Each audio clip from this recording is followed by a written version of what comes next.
Welcome once again to Arrow Discussions. I'm Captain Logan. And I'm Eric. And today we're talking about Tremors, the return of Bronze Tiger, who, honestly, I didn't really expect to come back and get stuff to do. I loved Michael J. White in this. Hold on, don't bury the lead here. We got graboids. I'm sorry, we got what? Graboids, the monsters in Tremors. Oh, sorry, I forgot what that's what those Okay, were called. I'm sorry, my joke totally did. The audience will be laughing. Comment if you thought that was a funny joke. I hope they are, because I completely just derailed that joke. I reached up from underground and I ripped it down with me, man. I totally apologize for that. Anyway, so now that you've gotten your Tremors reference out of the way, what did you think of this one overall? And were you as thrilled with White as I was? I liked it. I thought it was a good episode. I didn't think this was a great episode, but I thought it was a good episode. I liked Michael J. White. I think this show made a huge misstep in trying to make him look badass after opening with a guy who apparently put his entire arsenal inside of his body and then taking it out, because that's commitment. Yeah, it really was. I was impressed that they gave that guy a believable motivation for doing that. Yeah. But I was just like, oh my god, this is hardcore. That is the single most gruesome thing we've seen in Arrow. Oh, absolutely. And like my little kid, Jason, watches this with me, and usually it's not, gruesome enough that I have to get it there. I had to get him to turn away, man. That dude opens his wrists up and pulls knives out. It was disgusting. I couldn't believe they went there.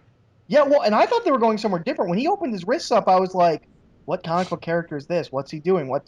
Like, I was trying to think of like a character who, like, at first it looked like blades were coming out of him, like Baraka, and I was like, what? Well, I didn't start thinking it was going to be a comic book character, because what he says before that immediately makes it obvious he's not going to live through this. Yeah, but yeah, that was. He's like, I've my son's getting this money, so it's worth it. And then I'm like, oh man, this is gonna be a suicide thing, and that's not what I expected to happen. I thought it was a great reveal, but boy, it was really gruesome. It's not what I saw coming in the opening scene. No, me neither. But I'm not complaining about it. I was surprised. No, I really dug it. It was great, but also, like I said, just really gruesome.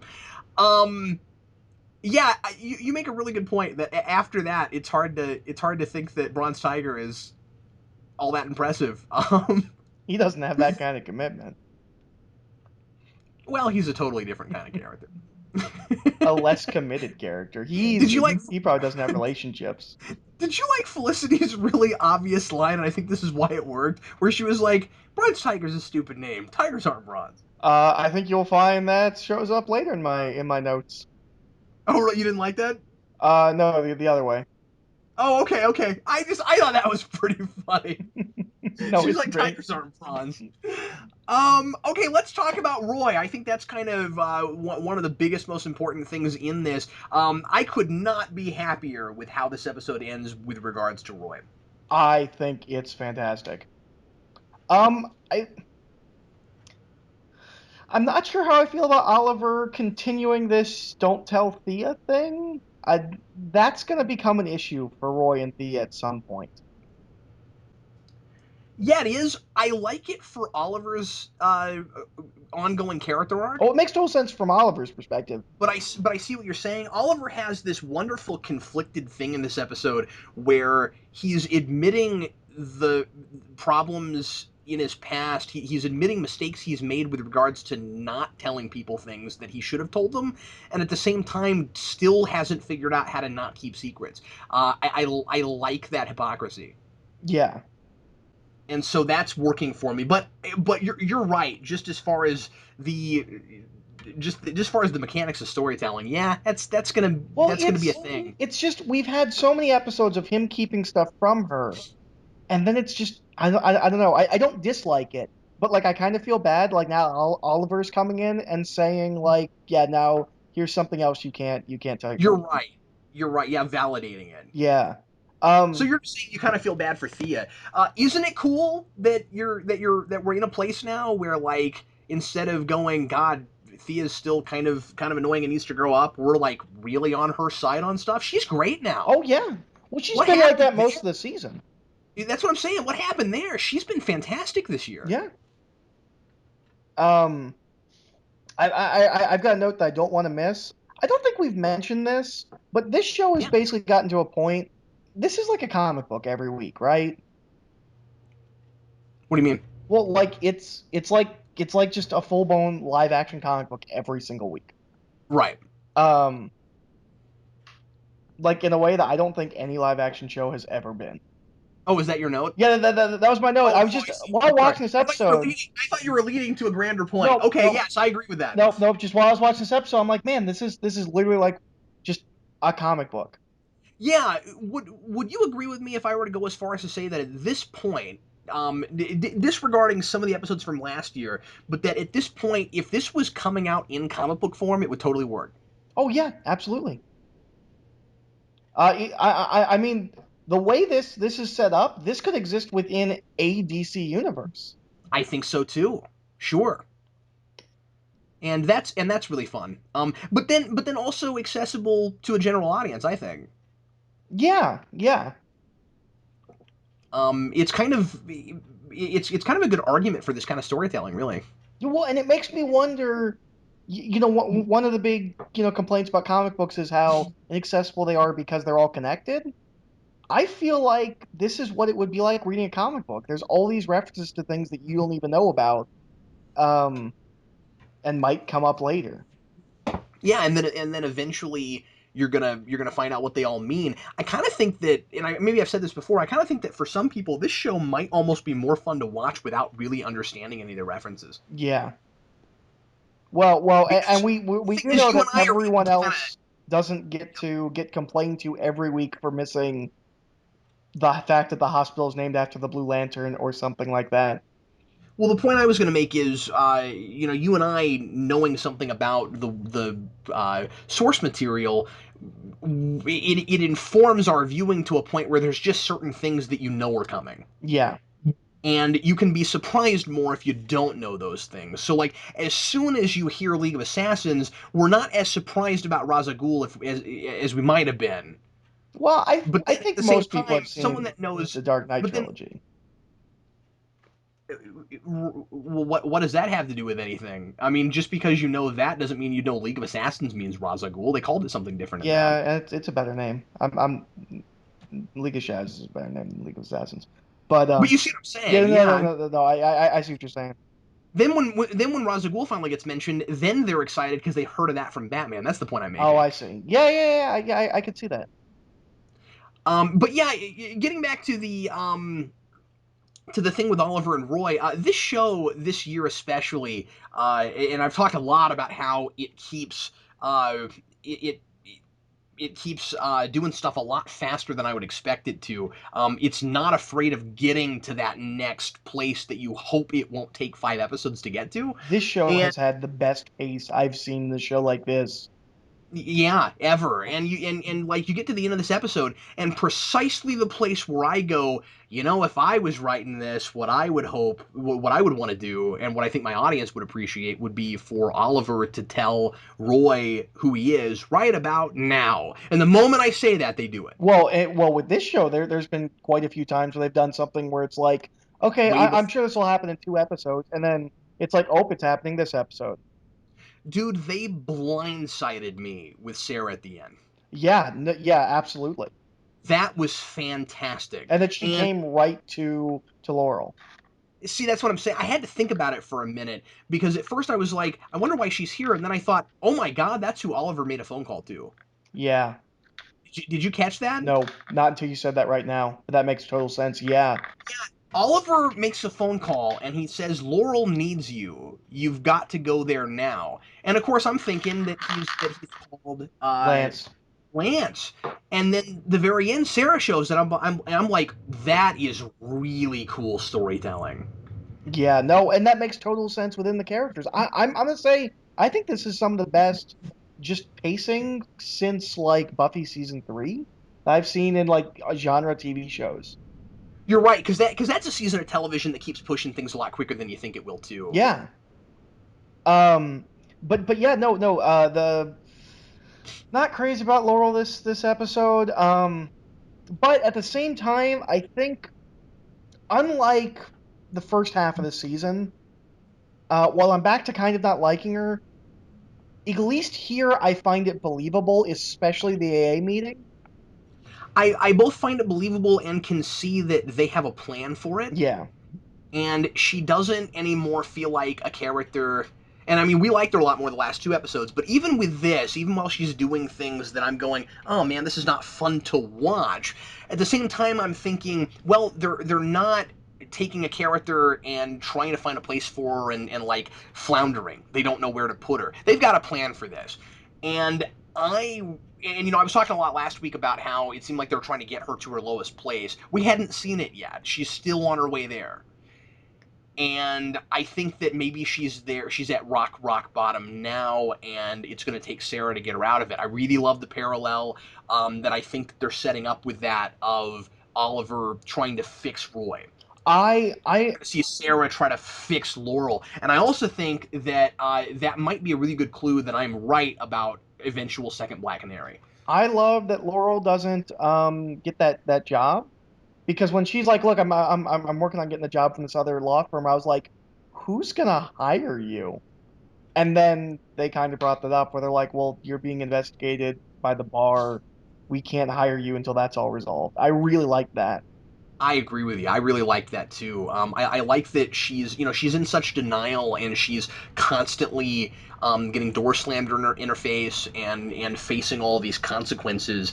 And And she almost doesn't see it. no, honestly, I think part of it is because of her stature. I think she just assumes that because of who she is, who her father is, and also the name she's made for herself as a lawyer, I really think that she just expects a pass because of who she is, which kind of speaks to some of the larger themes of this series, right? Where you've got all of these people in high places. We had a lot of this first season in high places of importance that take advantage of people. She's kind of one of those.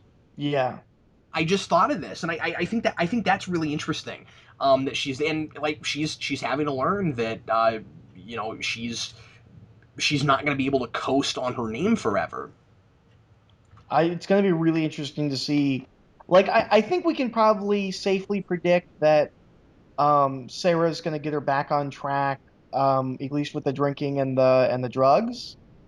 Um, I'm interested to see how she picks up the rest of her life, the career side. I really wonder if they don't go on a crazy off the beaten path direction with her. I'm wondering if maybe if she is going to become Black Canary, if she doesn't like do that full time. I wonder if she doesn't end up joining the League of Shadows or League of Assassins. That'd be cool.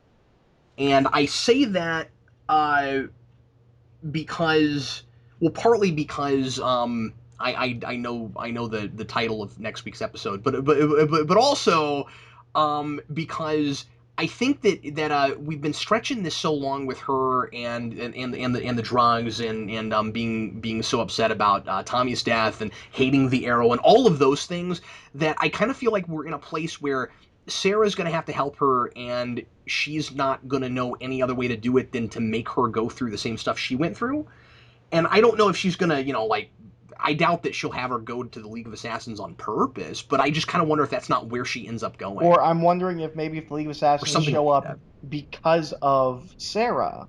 If Yeah. maybe there's something where, Laurel's at such a low point that she just feels like the League of Assassins offers to her and she takes it. I think that's a big possibility. Like you really can't put that kind of like huge stuff past this show. Right. Something else I wanted to mention about something you said a minute ago is it's not just that she almost gets hired by another firm. She almost gets picked up by her old best friend, Yeah, who I'd and I completely think forgotten that's existed. I think it's yeah, me too, and I think it's really important that she doesn't get a pass there. Yes. So anyway, yeah, I don't know, man. The more we're talking about it, again, I'm not liking Laurel, but I don't think I'm supposed to at this Yeah, point. yeah, that's the Like thing. the show is convincing me that this is a good time to make me not like this character. Yes. That's the point I'm making. So yeah, I don't like her. I don't like the scene where she's drunk and everything, but I'm not supposed to. Yeah. I'm It's not supposed like to the feel bad first half about of the that. season where I felt like they thought we would be more on her side than we were. Yeah, and I wonder if that was just a thing where they didn't manage the tone right. Yeah, I'm not sure. I still feel like the first half of the season was a lot of floundering and not knowing what to do with her. Whereas here they clearly know what they're doing. And now I wonder if they had this, what they're doing right now, and what they might be doing, if that was the plan all along. I wonder if it's one of those things where we've got so many bowling pins to juggle that we know we want her to get to a certain place at a certain point, but we've got to stall out for a while Yeah. in order to get her there. And that's the tough thing with having this many subplots. They don't always manage it, but boy, they have so many. I'm impressed with how well they do. Yeah, oh no, absolutely. Well, and I guess, we should mention Oliver's mom gets a story arc. Yeah, and it's fascinating, and I love Walter in I like this. that Walter's back. I was pretty I sure. like that Walter is back, and that he's trying to get her to be mayor, and that at no point, even though Moira and Thea talk about it, at no point does Walter bring up the possibility of their getting back together. Yeah. I was so sure that after season one, I was like, oh, well, Walter's going to be one of those characters when we're in season five. We're going to be like, hey, you remember how Moira had a husband? Yeah, Um, I was shocked to see him back. yeah. And I love the plot of her running for mayor against Blood because you know that that's going to bring a lot of the Blood stuff home and more personal because there's certainly going to be some kind of attacks on probably Thea. Um, yeah. So that just kind of, even though Blood's not in this episode, like just that idea, his presence is there, and we know that, or we can pretty well guess that that's going to be, like, that's just tying these threads together even closer. Yeah, I am really impressed also that they managed to make me buy that anyone would vote for her. Yeah. Like I'm kind of like Walter's arguments there. I'm kind of buying it. And I don't know if I should be buying it, but like I don't know, like maybe I'm drinking the Kool-Aid, but they got me. there's a lot of stuff between her and Walter that I want to talk about. Okay, Well, it all comes from one conversation where they talk about Thea. okay. How much does Walter know? Because she's talking about Thea not being her kid, and specifically, they don't say Malcolm Merlin, but she seems to not be revealing that Malcolm's alive. Walter seems to know that Malcolm is alive. Because they say something about, I should have written down the exact quote, but she says something about, like, that could jeopardize my candidacy. We'll have to make sure he doesn't interfere or something like that. No, that's not what she says. She's worried that it'll get out that Thea's real father was Malcolm. Right? Not that Walter knows that Malcolm's alive. There's no reason he would necessarily know But that. I thought What she says something about being worried that Malcolm's going to get involved. No, there's no line Oh, about that. okay. Not that I caught watching it twice. Okay. I Maybe I'm don't think that was. misremembering. I thought all they were talking about was it getting out who the father is, and that the only person that knows is the OBGYN. Um, Which also I think might be setting something up. well, clearly it is, yeah, because now Walter's got to get his hands dirty. No, no, that's not what I mean. Yeah. She says something about there being complications when Thea was born. Oh, good call. I didn't think about that. It's just like a one-off line, but it seemed, I was like, well, that's not something that you would just like write. Like, Yeah, what does that mean? yeah, Yeah, that is a good call. I didn't even think about that. Sure. What I'm wondering is, why does, unless there's just something that happened that I'm forgetting about, because there's a lot in the show now. Why? How does Walter know that Thea's? yeah. Um, I don't know. I I just kind of assumed that while they were married, she told him. she told him. Yeah, that's and I'm fine with the fact that they just had that conversation and they're not revealing that to it. I'm fine with that. I'm just wondering about it. I mean, they were married for, was it like 4 years? I think they said they got married a year after. Oliver's dad went missing. So Well, I guess it's a little bit suspicious just because, obviously she's really good at keeping secrets and she keeps a lot of secrets yeah, and she kept secrets from him. So I just kind of wonder why that's information she would have volunteered, especially because she was working with Merlin with the earthquake machine. right. Why would she ever tell him any secrets about Merlin?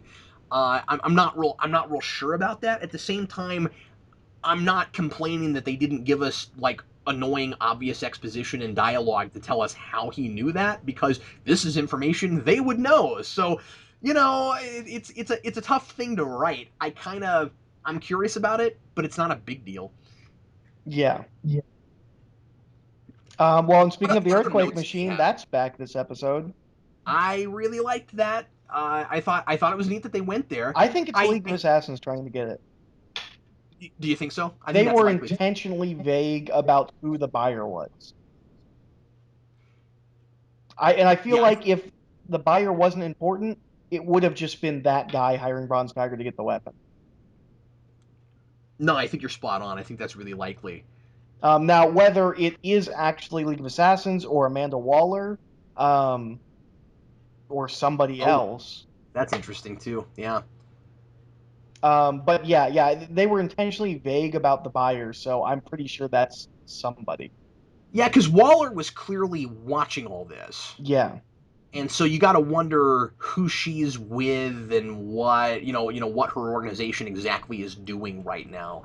I like how in the background they are and how we don't know anything about them because, frankly, I have enough else to worry about right now. I actually kind of forgot that she showed up. I was like, oh yeah, that's right. And this is only her second appearance this season. Yeah. Well, and we got another "Is she the woman in the red shoes" scene because they focus on her shoes and they're red. Yeah. So yes, clearly that's who that was. We Uh, don't know because I remember we talked about this, or there were comments about this, that there are three people that are introduced with red shoes, and we're not sure oh, which one. is that what it is? Okay, so we saw somebody on the island, and they're trying to make us guess Yeah, who it yeah, was. that's what I've taken from it thus far. Because I think it Did was they also, did they introduce Isabel that way? I believe Isabel was introduced that way. That's really interesting. Yeah. Cool. I like that. Oh man, this show, it's so much smarter than I ever thought it could be. Oh, I know. And it's just so much fun, right? Like I love these kind of guessing games. When they're not like, messing with you. You know what I mean? Like I don't feel toyed with. I feel like they're helping me have a good time with that kind of thing. Yeah, yeah. Well, and it's nice that it it doesn't seem like they're laying clues that aren't going to be paid off for 3 seasons. No, it doesn't feel like that. It's not gimmicky at all. Yeah. And so yeah, so Amanda Waller shows up and we're basically told the Suicide Squad is coming. Um and I'm wondering, Which was no surprise at all. no, but I'm wondering because we have a Flash show coming and Captain Boomerang's on Suicide Squad, if, Oh. I mean, that's not like officially been announced, but he's a common member of the No, no, Suicide but Squad. that's a good point. I didn't think of that. I'm There might be wondering some if crossover. maybe that might be like a crossover episode or something. I don't know. I That's don't think likely. it's coincidence that Suicide Squad is coming and we're getting a Flash show and one of his villains is Captain Boomerang. I don't know. We'll see. Do you think that there will be this much reference and introduction of obscure and not so obscure characters in the Flash show? I think the Flash show. The thing about Green Arrow is that Green Arrow doesn't have a rogues gallery at all. Flash has some of his own stuff to work with. Yeah, So I don't know if they'll need to do it as much. they won't have to go DC Universe at large as Yeah, much as this show. I mean, just off the top of my head, they've got Captain Cold, uh, Captain Boomerang, Gorilla Grodd, although we probably won't see that one. Mirror Master, the Yeah, Top, the Trickster, Reverse Flash. Like, there's a lot of Flash villains that they can go through before they have to bring out like Catman or something.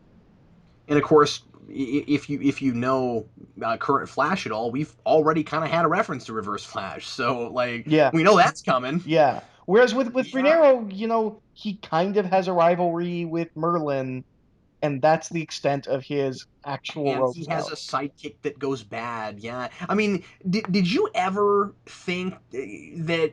Did it ever occur to you that Green Arrow would be one of the best places to grow a DC universe? No, because whenever I would think about like if they were to adapt Green Arrow, I always assumed it would be like the Mike Grell series where it's just no super anything. Like, people are so afraid of making superhero shows because they might be silly in costumes and all of that. I always assumed that if they were going to do a Green Arrow, it would be like as the urban hunter. And this has ended up being really, really logical in building, this DC It's universe it's it's it's because of the fact that Green Arrow doesn't have his own stuff. it's kind of going to be a waste if this isn't tied to the thematic DC universe. Because I feel like they're building a universe, and we're going to get a Flash show, and I wouldn't be surprised if that's successful. We didn't get another kind of show set in the same universe. They're building a continuity, and I think it's going to be kind of a bummer if those movies come out and they don't. I feel like they're doing a lot of legwork that those movies are now don't have to do. That exactly, and my fear is that we're going to have this really involved, complex, consistent, cohesive universe, and then the movies are going to have a couple movies Yeah. for a good long time. No, you're absolutely right. Let's see. What other? Do you have any other notes? I had a couple more things I wanted to mention. Oh, I know what it was. I had a little kind of logic hiccup with something that Oliver does in this. When they find out that they've got to go to Merlin's house, I kind of think that at that moment Oliver would be like, "Okay, I know that I need to keep Roy's interest, but I think maybe bringing him with me on this particular mission is a bad idea." Yeah, maybe so. I totally understand why he decided he was desperate enough that he had to take him out with him, even though he knew precisely what was going to happen. Because we did too, right? Like we're watching this, going, "Oh, he's going to beat the crap out of someone." Yeah. But like once it's, "Oh, I've got to go to Merlin's house," I don't think he takes him with him. Yeah, no. I mean I didn't really think about that, but yeah, no, you're right. Also, Roy seems incapable of punching someone in the face repeatedly without saying "son of a b word," I which didn't just notice that either. after a while turned into a potential drinking game. When he started doing it at the end, I was like, wait for it, son of a B word. There it is. Did you want to talk about Slade or anything on the island? um, I love the fact that Slade's like, I'm gonna go get a rocket launcher, and then he goes and gets a rocket launcher. Um, but that was Oh, kind of all that happened this episode. Well, yeah, well, but well. I'll get to it in predictions. I have a prediction about the ending of the island thing, or I guess I could just talk about here. We kind of like never use predictions. We always get predictions like, well, we kind of talked about in our overview. yeah, no, you're absolutely right. That's Um, true. but based on the ending of this, I'm calling that by the end of the season they take the freighter, and season three is going to be all off-island flashbacks. Yeah, that's fair. That's And it's going to be like really interesting to see if I'm right. What reasoning they come up with for him not just immediately going home. yeah, and getting back on the island. I really thought we're gonna go take the freighter was a pretty cool cliffhanger. Yeah, yeah. Well, and I liked Slade getting the missiles and being like, I don't even care if I don't get off this island. I'm going to kill them. Um, I I do want to mention because this is something that just kind of popped in my head while I was watching this. So this has nothing to do with the journal or his dad or all the preparation he did for 5 years, right? No, no, it doesn't. We're just kind of ignoring that. Why does it have to? It doesn't. I just I kind of I was like, oh hey, at the beginning of season one when he shows up, it seems like his entire 5 years has been built towards through experiences, building to him coming back and doing what he thinks his dad wants him to do. And that notebook hasn't been mentioned all season. It's not a No, problem, and we kind of guessed that that would happen. yeah, we did. At the same time, I'm not sure at this point what relevancy the Notebook would serve. Even talking about it, like it kind of, I can see why they're doing it this way. Now, if it never comes up again, that's going to be ridiculous. But the right now, he's dealing with a lot of other things that all of this, training wise and dealing with Ivo and all that is all going to be his background that gets him to the place where he decides to do what he does. So he's nowhere close to being off island yet. I kind of feel like it's sort of okay. Okay, I'm not even really criticizing it. I just kind of, while I was watching the Island stuff, I was like, we haven't mentioned that Notebook in a while. No, that is a really good point. Do you think if they had it to do all over again, they would have done that differently? Oh, absolutely. I don't think that Notebook would have been on the island at all. Yeah, I think you're right. Because ultimately, I think it's just a little too convoluted. Well, and I think that they thought that that was going to be maybe their MacGuffin. I think when they started the show, it was going to be more of an episodic, he's checking off people on his list. And then when the show started going, because we talked about this, like by the time we get to the end of season one, I kind of think I don't think they really knew where they were going to end up. No, they didn't. And A, if they had, as we said, if they could go back and do it over again, they would have done it differently. But B, the big information they didn't have that would have informed that a lot is your show will be successful. Yeah, exactly. And they had no way to know that. No, they didn't. And so they had to make a show that they could simply end after one season. Yeah. What they have now is a show that wants to exist for five. Oh, yeah, absolutely. 6 seasons in And a movie. I don't feel at all watching this right now like it's anywhere close to being ready to being over. Oh, no, Which not is at all. And I mean, I haven't checked in a while, but it seems to still be a pretty good like ratings juggernaut kind of a thing, at least for the CW. yeah, especially for that network. And even outside of Geekvolution, I hear people talking about it all the time. Yep, same here. People talk about it at work. Oh, it's great. I'm so happy for these people. You know what I mean? Like it's just really cool that somebody made a good, smart, successful, superhero show. I'm so happy for me because I've been wanting a Green Arrow TV show forever. And it's also really fun that we're no longer scared of the creators writing episodes. Yeah, yeah. I don't even think about that anymore. Nope. I think one of them Well, worked on this episode. let's go on to best moment, worst moment. What was your favorite episode or your favorite moment this My episode? favorite episode. What was your favorite episode this My episode? favorite moment, which we kind of didn't talk about, Yeah. we just kind of glossed over it. The scene between Thea and her mom, where they're just kind of talking, was a really nice human scene.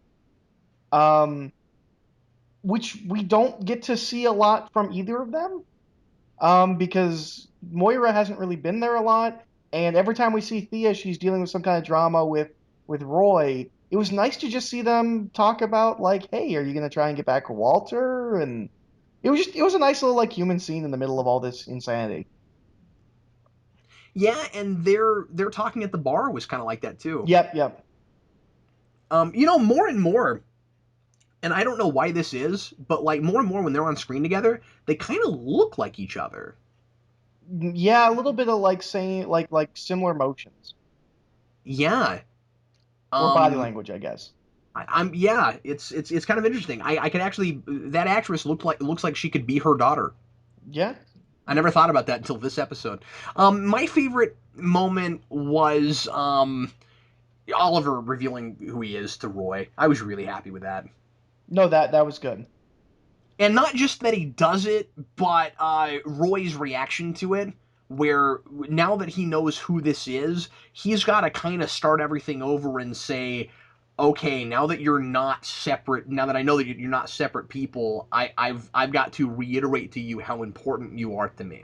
Also, I'm gonna give an honorable mention to the scene where Oliver asks him if he has one of his hoodies. Really? Okay. I really like that. Where he's like, "Who do you think you're talking to?" It was also fun that he introduced Roy to everybody in the Arrow Cave because I kind of didn't think we'd get that this episode. Yeah, yeah. The whole welcome to the fold thing. And like I said, man, I can't believe how much legwork they've gotten done. I really wasn't sure if Roy would become a full-fledged sidekick this season. Yeah. Well, at least by the end of the season.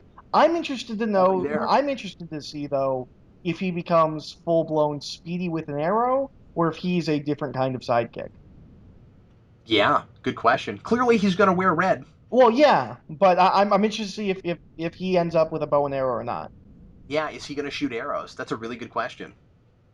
Clearly, as he mentioned, he already has the arm strength. Yeah, Eric, in fact, they should do that scene where he pulls the bow back really far and then he snaps it because he's too strong. yeah, that'd be great. They should totally do that. What was your And then it worst hits him in moment, the man? face and he yells. Did you have And a he worst says moment? son of a B word. Over and over and over It's just again. a montage from pulling it and snapping it at him in the face. Oh my god, I'm gonna get so drunk watching that episode. But Yeah, I had a worse moment, but it has a yeah, connotation on it. go ahead, go ahead. My worst moment is Laurel at AA, but I think it's for the right reasons. Like I'm not supposed to like her, and it is a very realistic reaction to that. But like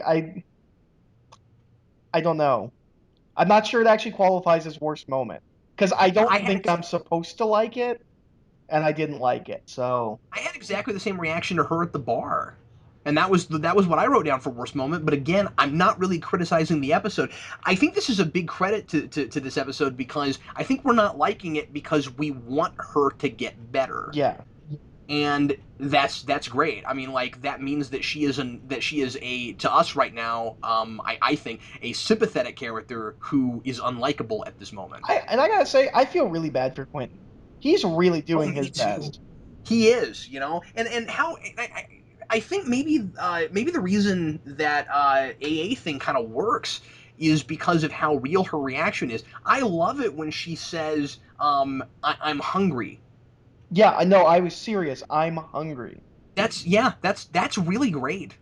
Yeah, yeah. And the fact that I assume Quentin goes to AA because we know he used to be an alcoholic.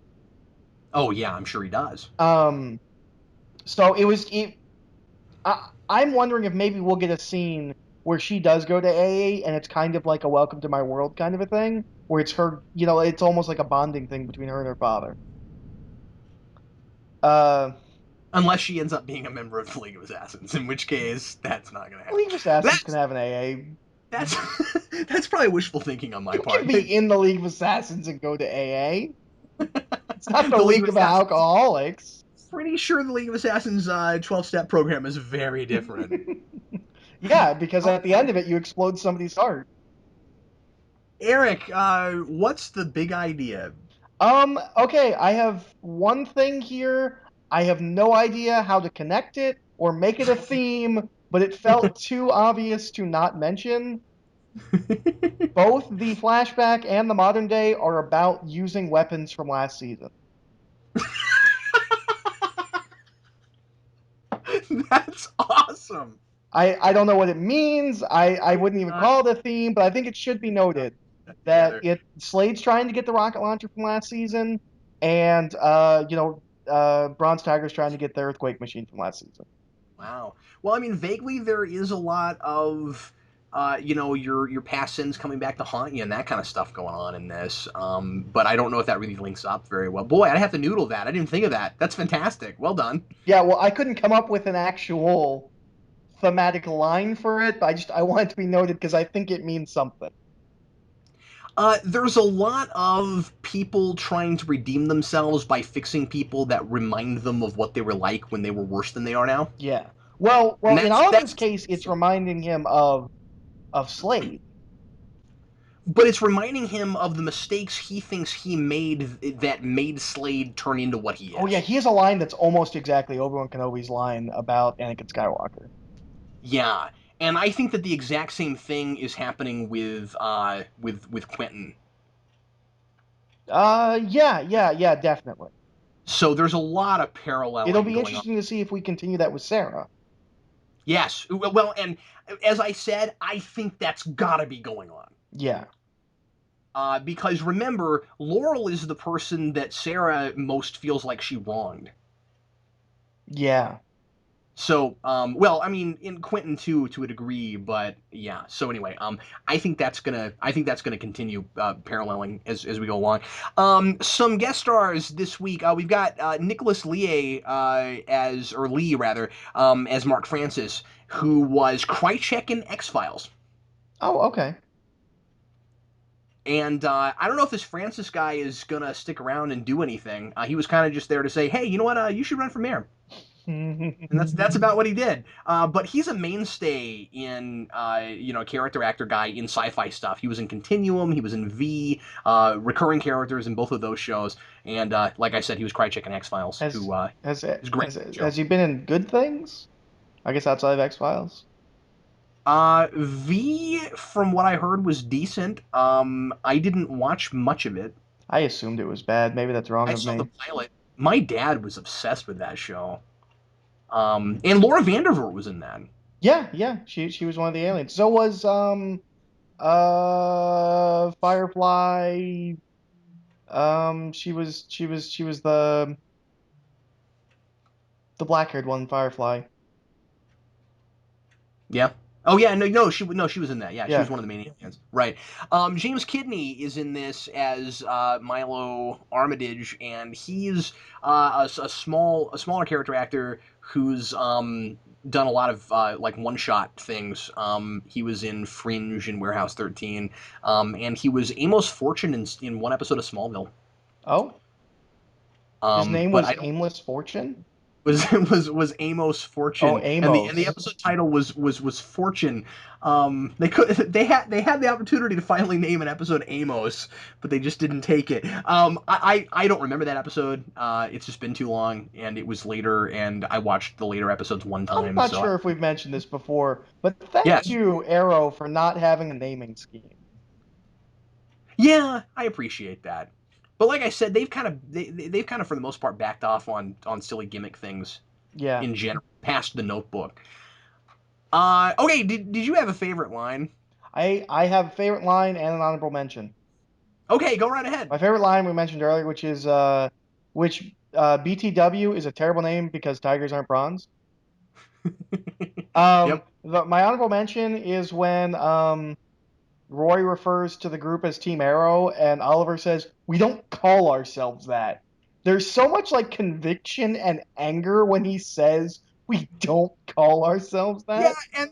and then she responds with I "I do do sometimes. sometimes," and he goes, "Stop." And like I said, Steve Amell has such a dry-witted sense of humor. I love it. Yeah. This guy is really good at giving us some levity when the character is clearly as serious as he is about everything else. That's what I love. He gives her a stare like, "Hey, this guy's standing next to us. I put an arrow in his leg, and I am not above doing it to you." It's fantastic. I also wrote down two lines, both of them also humorous. This was a surprisingly quotable episode. I wrote down, "I don't think I have ever given Moira a favorite line." Yeah, I don't think so. And I wrote one down this time. It was 60,000 people in Starling City. I'd think you could find someone not responsible for destroying it with an earthquake machine. That, especially out of context, is a great line. And also, another Felicity line when she says, "I don't mean to Monday morning quarterback, it's Wednesday." And the reason I like that is because I love it when shows acknowledge their air date. It's Wednesday! I Yes! didn't catch that. That always cracks me up. Buffy did it a few times, and it's my favorite thing. It's Wednesday. Because eventually, we're going to get pretty far away from, shows air when they air, and everybody's going to binge watch things, and that's not going to be a thing anymore after a while, and it's fun to still have that. Comic book references. Bronze Tiger, Suicide Yep. Squad. Suicide Squad. Markovia again, but we've had that before. Yeah, it's the same thing with Amanda Waller. A lot of more like kind of just reoccurring stuff that we've had throughout the season. But there's a couple other things. Milo Armitage is Connor Hawk's stepfather. Oh, okay. I looked that up, and I think he's a bad guy. Also, I did a little bit of research, and they might have come up with the Moira running for mayor thing because that's something Oliver's done multiple times in the comics. Yeah. Okay, did we And have any? Slade is involved with when Oliver runs more recently. It was right after 1 year later. You, in the Arrow book, in the Green Arrow books, when they jump to 1 year later, he was now mayor, and Slade's involved in that whole story. Oh, really? That's cool. Yeah. Okay, do we have any predictions that we haven't already talked about? Um. Nope. All I've got written is that I think by the end of the season they're gonna have taken the freighter, and season three will be off island in the flashbacks. So, what season do you predict the whole dark side eating babies thing happen? Well, someone mentioned last episode where Blood, says to his mom, "You still praying to the old gods?" That might be a reference to the new gods, so that could be Yeah, this season.